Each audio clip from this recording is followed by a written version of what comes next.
Good evening, folks, and welcome to the program. Brian here with you on the 27th of November in the year 2020. By popular demand, we continue our exploration of Dr. Seuss stories. Tonight, we find out just how good an elephant's hearing is in Horton Hears a Who. Now sit back, relax, fire up a Colortini, and watch the pictures as they fly through the air.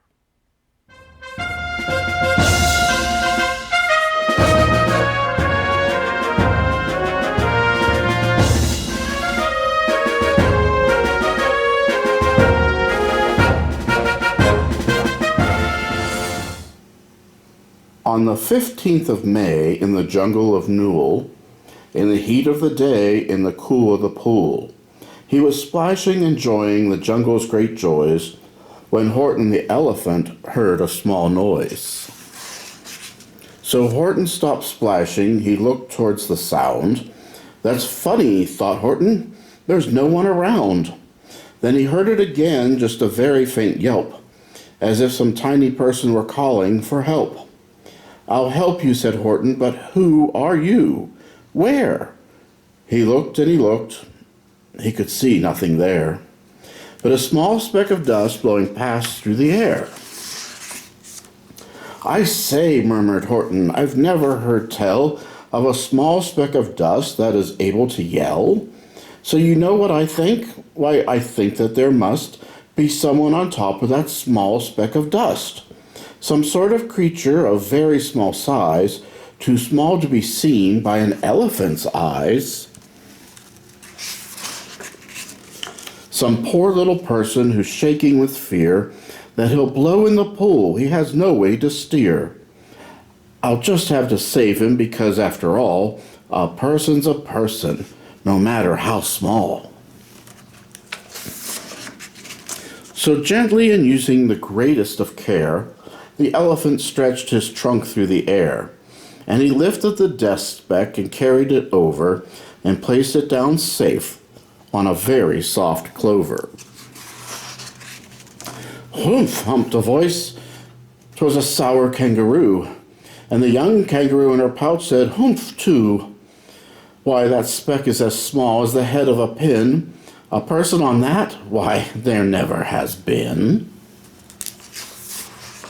"Believe me," said Horton, "I tell you sincerely, my ears are quite keen, and I heard him quite clearly.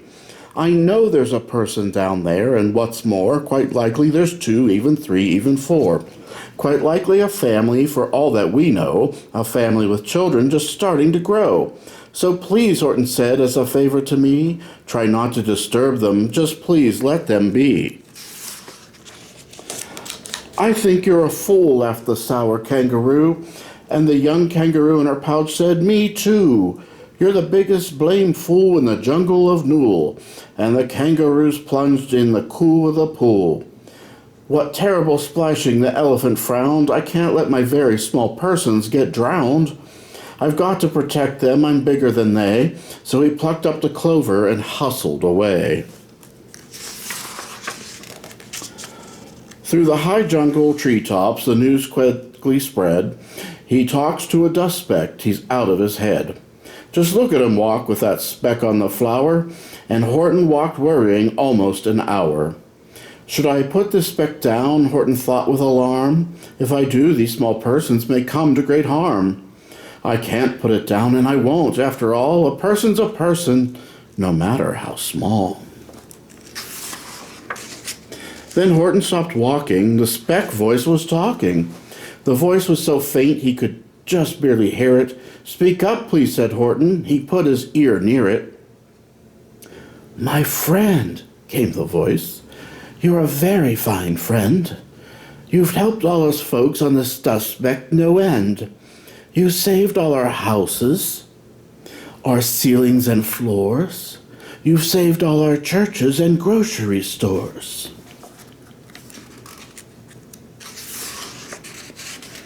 "You mean," Horton gasped, "you have buildings there too?" "Oh yes," piped the voice, "we most certainly do." "I know," called the voice, "I'm too small to be seen, but I'm mayor of a town that is friendly and clean. Our buildings to you would seem terribly small, but to us who aren't big, they are wonderfully tall. My town is called Whoville, for I am a Who, and we Whos are all thankful and grateful to you." And Horton called back to the mayor of the town, "You're safe now, don't worry, I won't let you down."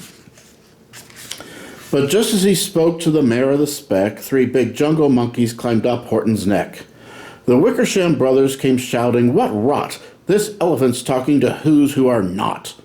They aren't any Whos and they don't have a mayor, and we're going to stop all this nonsense. So there." They snatched Horton's clover, they carried it off to a black-bottomed eagle named Vladikoff, a mighty strong eagle of very swift wing, and they said, "Will you kindly get rid of this thing?" And before the poor elephant even could speak, that eagle flew off with a flower in his beak. All that late afternoon and far into the night, that black-bottomed bird flapped his wings in fast flight, while Horton chased after with groans over stones that tattered his toenails and battered his bones, and begged, "Please don't harm all my little folks who have as much right to live as us bigger folks do." But far, far beyond him that eagle kept flapping, and over his shoulder called back, "Quit your yapping. I'll fly the night through, I'm a bird, I don't mind it. I'll hide this tomorrow where you'll never find it."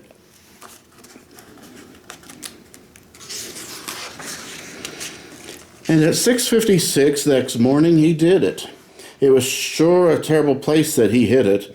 He let that small clover drop somewhere inside of a great patch of clovers 100 miles wide. "Find that," sneered the bird, "but I think you will fail." And he left with a flip of his black-bottomed tail.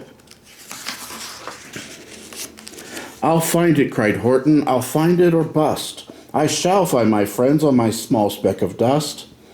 And clover by clover with care, he picked up and searched them and called, "Are you there?" But clover by clover he found that the one that he sought for was just not around. And by noon poor old Horton, more dead than alive, had picked, searched, and piled up 9,005.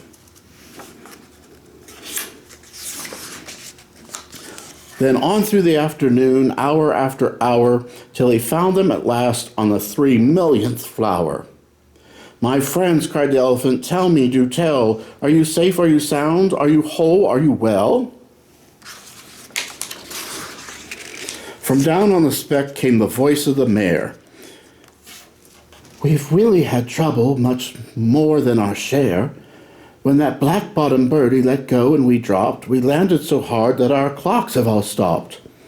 Our teapots are broken, our rocking chairs smashed, and our bicycle tires all blew up when we crashed. So Horton, please," pleaded the voice of the mayor's, "will you stick by us Whos while we're making repairs?" "Of course," Horton answered, "of course I will stick. I'll stick by you small folks through thin and through thick." "Humph," humphed the voice. "For almost 2 days you've run wild and insisted on chatting with persons who never existed. Such carryings on in our peaceable jungle, we've had quite enough of your bellowing bungle."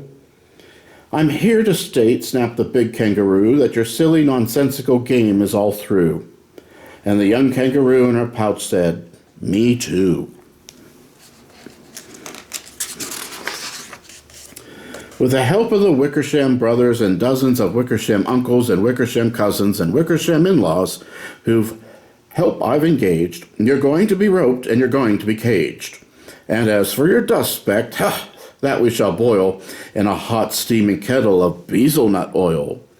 "Boil it," gasped Horton. "Oh, that you can't do. It's all full of persons. They'll prove it to you." Mr. Mayor," Horton called. "Mr. Mayor, you've got to prove now that you are really there. So call a big meeting, get everyone out, make every Who holler, make every Who shout, make every Who scream. If you don't, every Who is going to end up in a bezelnut stew." And down on the dust speck, the scared little mare Quick called a big meeting in Whoville Town Square, and as people cried loudly, they cried out in fear, "We are here, we are here, we are here, we are here." The elephant smiled. That was clear as a bell. You kangaroos surely heard that very well. All I heard, snapped the big kangaroo, was the breeze and the faint sound of wind through the far distant trees.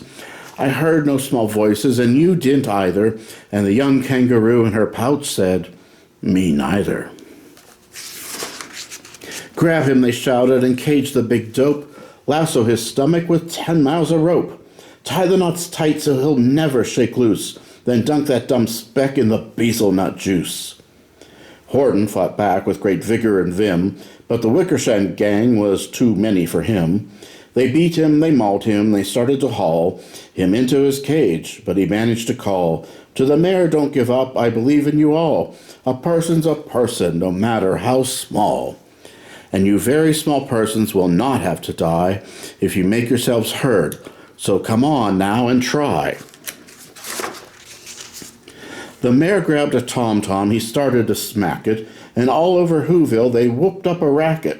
They rattled tin kettles, they beat on brass pans, on garbage pail tops and on old cranberry cans. They blew on bazookas and blasted great toots, on clarinets, oompahs, and boomfahs and flutes. Great gusts of loud racket rang high through the air. They rattled and shook the whole sky, and the mayor called up through the howling mad hullabaloo, "Hey, Horton, how's this? Is our sound coming through?" And Horton called back, "I can hear you just fine, but the kangaroo's ears aren't as strong quite as mine. They don't hear a thing. Are you sure all your boys are doing their best? Are they all making noise? Are you sure every who down in Whoville is working? Quick, look through your town. Is there anyone shirking?" Through the town rushed the mayor from the east to the west, but everyone seemed to be doing his best. Everyone seemed to be yapping or yipping. Everyone seemed to be beeping or bipping. But it wasn't enough, all this ruckus and roar. He had to find someone to help him make more. He raced through each building. He searched floor to floor. And just as he felt he was getting nowhere and almost about to give up in despair, he suddenly burst through a door, and that mayor discovered one shirker, quite hidden away in the Fairfax Apartments, apartment 12J. A very small shirker named Jojo was just standing and bouncing a yo-yo, not making a sound, not a yip, not a chirp, and the mayor rushed inside and he grabbed the young twerp, and he climbed with the lad up the Eiffelberg Tower. "This," cried the mayor, "is your town's darkest hour. The town for all who have blood that is red, to come to the aid of their country," he said. "We've got to make noises in great amounts, so open your mouth, lad, for every voice counts." Thus he spoke as he climbed. When they got to the top, the lad cleared his throat and he shouted out, "Yawp!" And that yawp, that one small extra yawp, put it over. Finally, at last, from that spuck on the clover, their voices were heard. They rang out clear and clean, and the elephant smiled. "Do you see what I mean? They've proved they are persons, no matter how small, and their whole world was saved by the smallest of all." "How true, yes, how true," said the big kangaroo. "And from now on, you know what I'm planning to do? From now on, I'm going to protect them with you." And the young kangaroo in her pouch said, "Me too. From sun in the summer, from rain when it's fallish, I'm going to protect them, no matter how smallish."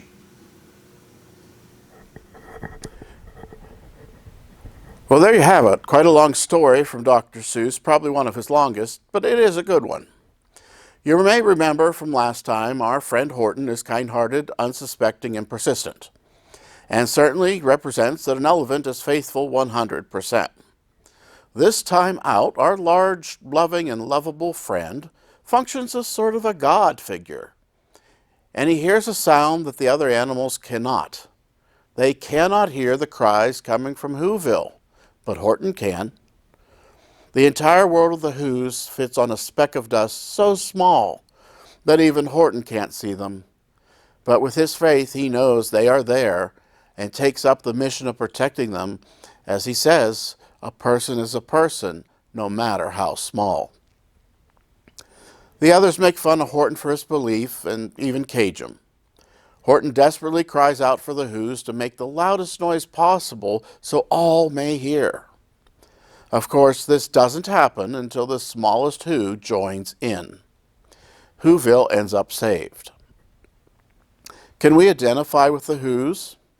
Much of the world is trying to make a sound, but no one is listening, so it seems. In the book of Romans, we see that all creation is groaning and moaning for redemption. This is where the Bible's most important message comes into play, that God came into this world through Jesus Christ in order to redeem humankind.